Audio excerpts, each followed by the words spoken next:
जय श्री कृष्णा। राधे राधे दोस्तों, रक्षाबंधन पर मायके से यह 5 चीजें भूल कर भी कभी मत लाना। पति हो जाता है बर्बाद। शादीशुदा महिलाएं तुरंत देख लो। प्रिय भक्तों, अगर आप भी रक्षाबंधन पर गलती से भी ले आते हैं यह चीजें तो पूरा घर बर्बाद हो जाएगा, पति की मौत भी हो सकती है। भक्तों, आज हम आपको बताएंगे कुछ ऐसी चीजों के बारे में जो रक्षाबंधन पर अगर एक बेटी अपने मायके से अपने ससुराल कभी लाती है तो उसके घर की बर्बादी तय है। भक्तों, रक्षाबंधन का त्योहार हर साल सावन माह की पूर्णिमा तिथि को मनाया जाता है। शास्त्रों में ऐसा वर्णन है कि रक्षाबंधन का त्योहार भद्रा काल में भूलकर भी नहीं मनाना चाहिए। भद्रा काल में रक्षा सूत्र यानी कि राखी बांधना बेहद ही अशुभ माना जाता है। शास्त्रों में कहा गया है कि भद्रा का त्याग करके ही रक्षाबंधन का पर्व मनाना चाहिए। इसके साथ ही रक्षाबंधन का त्योहार के दिन मनाया जाए, इस पर बहुत ज्यादा ही उलझन की स्थिति है। भक्तों, इस बार कई लोगों का मानना है कि रक्षाबंधन 8 अगस्त को आना चाहिए और वहीं कुछ लोगों का मानना है कि 9 अगस्त को रक्षाबंधन का त्योहार मनाना शुभ रहेगा। तो ऐसे में आज हम आपको इस वीडियो में बताएंगे कि रक्षाबंधन का त्योहार के दिन मनाया जाएगा और इसकी सही तारीख क्या है, 8 अगस्त या फिर 9 अगस्त। साथ ही आज हम आपको भद्रा काल का भी समय बताएंगे, क्योंकि इस बार रक्षाबंधन पर भद्रा काल का साया रहेगा। इसीलिए राखी बांधने का शुभ मुहूर्त आपके लिए जानना अति आवश्यक है। और यह भी बताएंगे रक्षाबंधन पर मायके से भूलकर भी इन वस्तुओं को नहीं लाना चाहिए। भक्तों, आगे बढ़ने से पहले अगर आप भी चाहते हैं कि माता लक्ष्मी का आशीर्वाद आपके ऊपर सदैव बना रहे तो इस वीडियो को एक लाइक करके आपके अपने चैनल को सब्सक्राइब कर लें और कमेंट बॉक्स में जय लक्ष्मी माता लिखकर अपनी हाजिरी अवश्य से लगाएं। भक्तों, रक्षाबंधन जैसे पवित्र और भावनात्मक त्योहार की हो तो थोड़ा सतर्क रहना बहुत जरूरी होता है। रक्षाबंधन भाई बहन के रिश्ते का सबसे खास दिन होता है। इस दिन बहन अपने भाई की कलाई पर रक्षा सूत्र यानी राखी बांधती है और उसकी लंबी उम्र, अच्छे स्वास्थ्य और खुशहाल जीवन की कामना करती है। वहीं भाई भी वचन देता है कि वह जीवन भर अपने बहन की रक्षा करेगा, हर मुश्किल में उसका साथ देगा। लेकिन भक्तों, आपको एक जरूरी बात जरूर बताना चाहेंगे। शास्त्रों में बताया गया है कि रक्षाबंधन का त्योहार भद्रा काल में बिल्कुल नहीं बनाना चाहिए। भद्रा काल में राखी बांधना अशुभ माना गया है। अब आप सोच रहे होंगे ऐसा क्यों? इसके पीछे एक बहुत ही पुरानी और महत्वपूर्ण कथा जुड़ी हुई है। कहा जाता है कि लंकापति रावण ने अपनी बहन से भद्रा काल में ही राखी बंधवाई थी और उसके 1 साल के भीतर ही उसका अंत हो गया। यही नहीं, शास्त्रों के अनुसार भद्रा जो शनि देव की बहन मानी जाती है, उन्हें ब्रह्मा जी ने एक श्राप दिया था कि जो भी व्यक्ति उनके समय में कोई भी शुभ या मांगलिक कार्य करेगा उसे उसका फल अशुभ ही मिलेगा। आप सोचिए, जब स्वयं रावण जैसा बलशाली राजा इससे नहीं बच पाया तो हम और आपके हैं। मेरी आपसे प्रार्थना है, भद्रा काल में राखी बिल्कुल न बांधें। इंतजार कर लीजिए, लेकिन गलत समय पर यह पवित्र बंधन न बांधे। रक्षाबंधन की शुरुआत भी बहुत सारी कहानियों से जुड़ी हुई है। एक कथा के अनुसार जब महाभारत के युद्ध में भगवान श्री कृष्ण को चोट लग गई थी तो द्रौपदी ने अपनी शादी का टुकड़ा फाड़कर उनके हाथ में बांध दिया था। उस समय कृष्ण ने वचन दिया था कि जब भी द्रौपदी को जरूरत होगी वो उसकी रक्षा जरूर करेंगे, और फिर वही हुआ भी। चीर हरण के समय श्री कृष्ण ने अपना वचन निभाया। एक और कथा है माता लक्ष्मी की। जब भगवान विष्णु ने राजा बलि को वचन दिया कि वो उसके पास रहेंगे, तब माता लक्ष्मी ने राजा बलि को राखी बांधी और उसे भाई मान लिया। बदले में राजा बलि ने वचन दिया कि वह भगवान विष्णु को मुक्त कर देगा। इस तरह रक्षाबंधन का यह पावन पर्व माता लक्ष्मी से भी जुड़ गया। अब अगर बात करें रक्षाबंधन मनाने के सही तरीके की तो सुबह जल्दी उठकर स्नान करें और हो सके तो नए और साफ सुथरे कपड़े पहनें। एक बात का ध्यान रखें, इस शुभ दिन पर काले कपड़े बिल्कुल न पहनें। फिर मिलकर भगवान की पूजा करें। पूजा से पहले एक थाली सजाएं जिसमें रोली, चंदन, अक्षत, चावल, राखी, मिठाई और एक शुद्ध घी का दीपक जरूर रखें। यह दीपक आप आटे का बना सकते हैं या मिट्टी या पीतल का भी ले सकते हैं। जब आपकी थाली तैयार हो जाए तब भाई को बैठाकर उसकी आरती करें और फिर राखी बांधें। मिठाई खिलाकर उसका मुंह मीठा करें और उसकी लंबी उम्र की कामना करें। भक्तों, अब जब आपने रक्षाबंधन की सारी तैयारियां कर ली है तो आइए जानते हैं इस पावन अवसर को विधिपूर्वक कैसे मनाना चाहिए। सबसे पहले तो आपकी जो पूजा की थाली है जिसमें आपने रोली, चंदन, अक्षत, राखी, मिठाई और दीपक सजाया है उसे भगवान को समर्पित करें। राखी बांधने से पहले सबसे पहले भगवान को याद करें और उनकी कलाई पर प्रतीकात्मक रूप से पहली राखी चढ़ाएं। यही सही तरीका है क्योंकि भाई से पहले भगवान को राखी चढ़ाना शुभ माना जाता है। इसके बाद जब आप अपने भाई को राखी बांधने के लिए बैठाएं तो ध्यान रखें कि भाई का मुंह रहा होना चाहिए और बहन स्वयं पश्चिम दिशा की ओर बैठे। रक्षाबंधन पर घर के मंदिर में पूजा पाठ करने के बाद भगवान गणेश को भी राखी अवश्य बांधनी चाहिए। उनके आशीर्वाद के बिना कोई भी शुभ काम पूरा नहीं होता, इसलिए उन्हें जरूर शामिल करें। अब जब भगवान को राखी चढ़ गई, गणेश जी को भी स्मरण कर लिया, तो अब बारी आती है भाई की कलाई की थाली को ठीक से सजा लें। फिर भाई को बैठाकर सबसे पहले उसके माथे पर रोली, चंदन और अक्षत से तिलक करें। फिर उसके ऊपर थोड़े से फूल छिड़के, अगर फूल उपलब्ध न हो तो चावल भी चला सकते हैं। फिर दीपक जलाकर भाई की आरती करें। आरती के समय मन में भाई की लंबी उम्र, अच्छे स्वास्थ्य और सफलता की कामना करें। अब राखी उठाकर भाई के दाएं हाथ की कलाई पर अच्छे से बांधे। ध्यान रहे कि बांधते वक्त सच्चे दिल से उसके लिए मंगल कामनाएं करें। इसके बाद उसे मिठाई खिलाकर उसका मुंह मीठा कराया और फिर भाई की बारी आती है। भाई को चाहिए कि वह बहन से यह वादा करें कि बहन, मैं तुझसे वादा करता हूँ कि तेरी हमेशा रक्षा करूंगा, तो जो भी कहे कि तेरी हर बात को पूरा करने की कोशिश करूंगा। अगर माँ बाप नहीं है तो मैं तेरे लिए माँ बाप दोनों की भूमिका निभाऊंगा।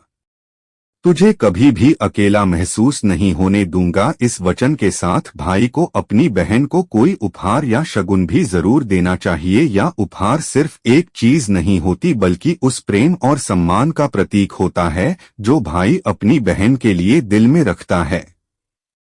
अब भक्तों, आइए जानते हैं कि साल 2025 में रक्षाबंधन का त्योहार कब मनाया जाएगा। इस वर्ष रक्षाबंधन शनिवार 9 अगस्त पूर्णिमा तिथि शुरू होगी 8 अगस्त को दोपहर 2:12 पर और समाप्त होगी 9 अगस्त को दोपहर 1:24 पर। रक्षाबंधन के अनुष्ठान का शुभ समय 9 अगस्त को शाम 5:47 से लेकर रात तक रहेगा। हालांकि इस दिन भद्रा का साया भी रहेगा। भद्रा का आरंभ होगा सुबह 5:57 पर और या दोपहर 1:32 तक रहेगा। लेकिन भक्तों, घबराइए मत, क्योंकि इस बार भद्रा का वास पाताल लोक में रहेगा और शास्त्रों के अनुसार यदि भद्रा पाताल या स्वर्ग लोक में होती है तो उसका प्रभाव पृथ्वी पर रहने वाले लोगों पर अशुभ नहीं पड़ता। कई विद्वानों का भी यही मत है कि इस स्थिति में रक्षाबंधन मनाना पूरी तरह से उचित और शुभ होता है, उसे शुभ माना जाता है। लेकिन कई शुभ कार्यों में पाताल की भद्रा को नजरअंदाज नहीं करते हैं।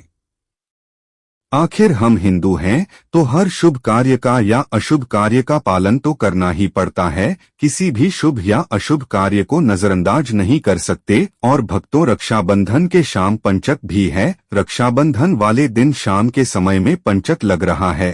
पंचक शाम 7 बजे से शुरू होगा और अगले दिन सुबह 5 बजे तक रहेगा। पंचक को लग रहा है जो राज पंचक होगा इसको अशुभ नहीं माना जाता है, यह शुभ होता है। उस दिन भाइयों को राखी बांधने के लिए 7 घंटे 48 मिनट तक का समय मिलेगा। भक्तों, इस बात का ध्यान रहे, भद्रा में राखी बांधने से हमेशा घर परिवार का विनाश होता है। इसीलिए भाई को इस समय कभी राखी न बांधे ताकि पूरा घर परिवार कंगाल हो सकता है। लंकापति रावण को इसी समय राखी बांधी गई थी, इसीलिए उसके पूरे कुल का विनाश हो गया। इसीलिए समय के अनुसार ही रक्षाबंधन का त्योहार मनाना बहुत ही शुभ और मंगलकारी रहेगा। भक्तों, थोड़ा कठिन जरूर है, लेकिन यह समय आपके भाई और आपके परिवार के लिए शुभ रहने वाला है। भक्तों, कई लोगों के यहाँ यह परंपरा होती है कि वे लोग सूर्यास्त होने के बाद रक्षाबंधन का त्योहार आदि नहीं मनाते हैं। भक्तों, मुहूर्त पर राखी बांधने से भाई को कई लाख गुना शुभ फलों की प्राप्ति होती है। उसका कभी अमंगल नहीं होता। ऐसी बहन का भाई जहां भी जाएगा दिन दुगनी रात चौगुनी तरक्की ही पाएगा। ऐसा भाई लाखों करोड़ों में खेलेगा, रुतबा पैसा धन दौलत सब कुछ कमाएगा। राहु दोष, पितृदोष, नजर दोष, मंगल दोष सब कुछ दूर रहेंगे। और भक्तों, रक्षाबंधन पर भाई को काली राखी नहीं बांधना चाहिए, शुभ नहीं माना जाता। भाई की कलाई पर हमेशा लाल रंग की राखी बांधना बहुत ही शुभ और मंगलकारी माना जाता है। भक्तों, रक्षाबंधन के पावन अवसर पर उपहार में बहन को चाकू छुरी आदि कभी नहीं देना चाहिए, इससे जीवन पर नकारात्मकता का गहरा असर पड़ता है। ऐसे में को सफेद कपड़ा भी उपहार में नहीं देना चाहिए, कोई चप्पल आदि भी नहीं देना चाहिए। उपहार में दक्षिणा सुंदर भेंट अवश्य देना चाहिए। एक प्यारी बहन ने अपने भाई को भाई बनाया, भाई का दर्जा दिया, तो भाई अपनी बहन के लिए इतना तो कर ही सकता है। बड़ा सुकून और सुख मिलता है। भक्तों, धर्मशास्त्रों के अनुसार माना जाता है कि बहन को राखी बांधने के लिए भाई के घर खुद बहन को जाना चाहिए। शास्त्रों के अनुसार, वेद पुराण के अनुसार ऐसा माना जाता है कि जो बहन रक्षाबंधन पर खुद नहीं जाती और भाई आता है बहन के घर, उस बहन को दोष लग जाता है। इसीलिए ऐसी प्रथा है कि रक्षाबंधन पर बहन को भाई के घर जाना चाहिए। फिर भाई चाहे कहीं भी हो, बहन को जाना चाहिए। यदि भाई आपके पास नहीं है, विदेश में रहता है, किसी कारणवश आप भाई के पास नहीं जा सकते, तो आप भाई के नाम की रक्षाबंधन की थाली, एक राखी, मिठाई, अक्षत, रोली, चंदन का तिलक, भगवान गणेश को डोट अपना भाई समझकर उनकी कलाई पर बांध है। वह राखी स्वयं के भाई की कलाई तक पहुंच जाएगी। फिर चाहे आप श्री कृष्ण के बांधे या नारायण के बांधे, आप जिसके भी भक्त हैं, उनकी कलाई पर बांध वह स्वयं राखी चलकर आपके भाई की कलाई तक पहुंचेगी। और ऐसी राखी, मन में बांधी गई राखी, सच्ची श्रद्धा से बांधी गई राखी स्वयं ईश्वर तुल्य हो जाती है। भक्तों, रक्षाबंधन पर खाने में क्या क्या बनाना चाहिए, आइए जानते हैं। प्रिय भक्तों, अब हम जान लेते हैं। भक्तों, रक्षाबंधन के समय बिना लहसुन प्याज का खाना बनाना चाहिए, क्योंकि इस समय देव शक्तियां, ईश्वर स्वयं धरती पर चलकर आते हैं। ससुराल में उनकी बेटी का मान सम्मान किया जाए और ससुराल में कई खुशियां ही खुशियां हो, लेकिन कई बार माँ बाप कुछ ऐसी गलतियां कर बैठते हैं जिसकी वजह से बेटी को और पति को जीवन भर दुख सहना पड़ सकता है। बेटी को दी गई कुछ चीजों के कारण उसके जीवन में खुशियों के बजाय दुख दरिद्रता आने लगती है। आइए जानते हैं कि बेटी को कौन सी चीजें गलती से भी नहीं देनी चाहिए। बेटी को कभी भी मिर्च ना दें, इससे उसके शादीशुदा जीवन में कड़वाहट फैल सकती है। ऐसा माना जाता है कि बेटियों के साथ मिर्च देने से उसके और उसके पति के रिश्तों में तकरार होती है। बेटी को फल या सूखे मेवे दे सकते हैं, यह शुभ माना जाता है। लोग बेटी को गृहस्थी के लिए चूल्हा देते हैं, ऐसा कभी न करें। चूल्हा देने से माना जाता है कि वे अपने परिवार में अपना चूल्हा अलग कर लेंगे। चूल्हे की बजाय आप अन्य घर गृहस्थी से जुड़ी दूसरी चीजें दे सकते हैं। बेटी को भूलकर भी तेज धार वाली चीजें न दें। भक्तों, जब आप अपनी बेटी को कुछ खाने पीने की चीज दे रहे हों तो एक बात का खास ख्याल रखें, कभी भूलकर भी उसे अचार मत दीजिए, क्योंकि कहा जाता है कि अचार में जो खटास होती है वह उसके रिश्तों में भी खटास ला सकती है। अब यह सुनने में चाहे आपको अजीब लगे, लेकिन हमारे पुराने अनुभव और परंपराएं यही संकेत देती है। आप चाहे तो बेटी को मिठाई, फल या कोई भी और स्वादिष्ट चीज दे सकते हैं।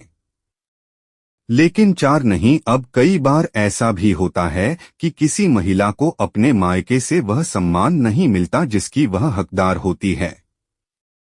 और जब पत्नी को ऐसा महसूस होता है कि उसके पति की भी मायके में इज्जत नहीं होती तो मन टूट जाता है। ऐसी स्थिति में दिल में बहुत पीड़ा होती है और व्यक्ति समझ नहीं पाता कि आखिर वह क्या करें। लेकिन भक्तों, हम आपके लिए एक बहुत ही सरल और असरदार उपाय लेकर आए हैं, जिससे करके आप न केवल अपने पति को उनके हक का मान सम्मान दिला सकती है, बल्कि खुद भी समाज में वह आदर पा सकती है जिसकी आप वर्षों से प्रतीक्षा कर रही थी। देखिए, हर इंसान चाहता है कि उसे समाज में मान सम्मान मिले, लोग उसकी बातों को तवज्जो दें, उसकी उपस्थिति का आदर करें। लेकिन कई बार ऐसा नहीं होता और उसके पीछे कारण होता है नकारात्मक ऊर्जा जो व्यक्ति के चारों ओर एक अदृश्य दीवार की तरह खड़ी हो जाती है और उसे आगे बढ़ने से रोकती है। ज्योतिष शास्त्र में ऐसे कई उपाय बताए गए हैं जो इस तरह की समस्याओं से छुटकारा दिला सकते हैं, और आज जो उपाय हम आपको बताने जा रहे हैं वह न केवल आपका भाग्य चमका आएगा, बल्कि आपके जीवन से तनाव, निराशा और सम्मान की कमी को भी खत्म कर देगा। आपको करना बस इतना है, रात को सोने से पहले एक तांबे का बर्तन लें, उसमें पानी भरें और उसमें सोने या चांदी का कोई छोटा सा सिरका या आभूषण डाल दें। वह बढ़ता है, अपने पास रखकर सो जाइए। फिर सुबह जैसे ही आप उठे बिना मुंह धोए सबसे पहले वही पानी पी लीजिए। अब आप सोच रहे होंगे कि इसमें ऐसा क्या खास है। भक्तों, यह सिर्फ एक क्रिया नहीं बल्कि एक ऊर्जावान प्रक्रिया है। ऐसा करने से आपकी सारी नकारात्मक ऊर्जा धीरे धीरे समाप्त हो गया, मन शांत होता है, सोच सकारात्मक होती है और आपको अपने आसपास के लोगों से वैसा ही आदर सम्मान मिलने लगता है जिसकी आप सच्चे हकदार हैं। भक्तों, अगर आपके जीवन में बार बार वाद विवाद हो रहे हैं, कोई झूठे आरोप लगाता है या ऐसा लगता है कि किसी की नजर बुरी पड़ गई है, तो एक बेहद सरल लेकिन शक्तिशाली उपाय आपके लिए बहुत मददगार हो सकता है। हर रात सोने से पहले बस इतना करें कि अपने पलंग के ठीक नीचे एक बर्तन में थोड़ा सा साफ पानी भरकर रख दें। फिर अगली सुबह उठकर वह पानी घर के बाहर किसी ऐसे स्थान पर फेंक दें जहां किसी का आना जाना ना हो। इस पानी के माध्यम से आपके आसपास की सारी नकारात्मकता जो झगड़ों, कला या आरोप प्रत्यारोप का कारण बनती है, धीरे धीरे घर से बाहर निकल जाती है। यह उपाय जितना सरल है उतना ही असरदार भी है। अगर आप इसे रोजाना करना शुरू करें तो कुछ ही दिनों में आप देखेंगे कि आपके जीवन में शांति आने लगी है, झगड़े कम हो गए हैं और आप पहले से ज्यादा हल्कापन महसूस कर रहे हैं। अब बात करते हैं समाज में मान सम्मान पाने की। कई बार ऐसा होता है कि बहुत मेहनत करने के बाद भी न तो नौकरी मिलती है न ही कारोबार में बरकत होती है और ऊपर से लोग सम्मान भी नहीं देते। ऐसे में जरूरी है कि आप अपनी किस्मत को थोड़ा सहारा दें और वह सहारा मिलता है हमारे पुराने अनुभवों और शास्त्रों से। अगर आप चाहते हैं कि आपको समाज में मान मिले, नौकरी मिले, व्यापार में उन्नति हो, तो हर रोज कबूतर और चिड़ियों को चावल और बाजरे का मिश्रण डालें। लेकिन ध्यान रहे, बाजरा आपको शुक्रवार के दिन ही खरीदना है और यह प्रक्रिया शनिवार से शुरू करनी है। जब आप यह काम नियमित रूप से करेंगे तो देखिएगा, न सिर्फ आपके भीतर सकारात्मक ऊर्जा बढ़ेगी बल्कि आसपास के हालात भी धीरे धीरे आपके पक्ष में आने लगेंगे। मान सम्मान मिलेगा, रुकी हुई योजनाएं चलने लगेंगी और आर्थिक स्थिति भी सुधरने लगेगी। साथ ही अगर आप बुधवार के दिन गणपति बप्पा को धूप अर्पित करते हैं तो उससे भी विशेष लाभ मिलता है। गणेश जी तो स्वयं विघ्नहर्ता है, जो भी उनके चरणों में सच्चे मन से कुछ अर्पित करता है उन्हें न केवल मानसिक शांति मिलती है बल्कि जीवन के हर क्षेत्र में सफलता भी मिलने लगती है। तो ये छोटे छोटे उपाय हैं, लेकिन इनमें बहुत बड़ी शक्ति छुपी है। इन्हें अपनाकर देखिए, आपके जीवन की दिशा और दशा दोनों ही बदलने लगेंगी। मान सम्मान, धन, नौकरी और शांति, सब कुछ धीरे धीरे आपके जीवन में आने लगेगा। बस श्रद्धा और निरंतरता बनाए रखें भक्तों। तमाम जानकारी जनरुचि को ध्यान में रख कर दी जा रही है। वास्तुशास्त्र के उपाय को अपनी आस्था और विश्वास पर आजमाएं। दोस्तों, आज का वीडियो कैसे लगा? अच्छा लगा है तो एक लाइक जरूर करें। धन्यवाद।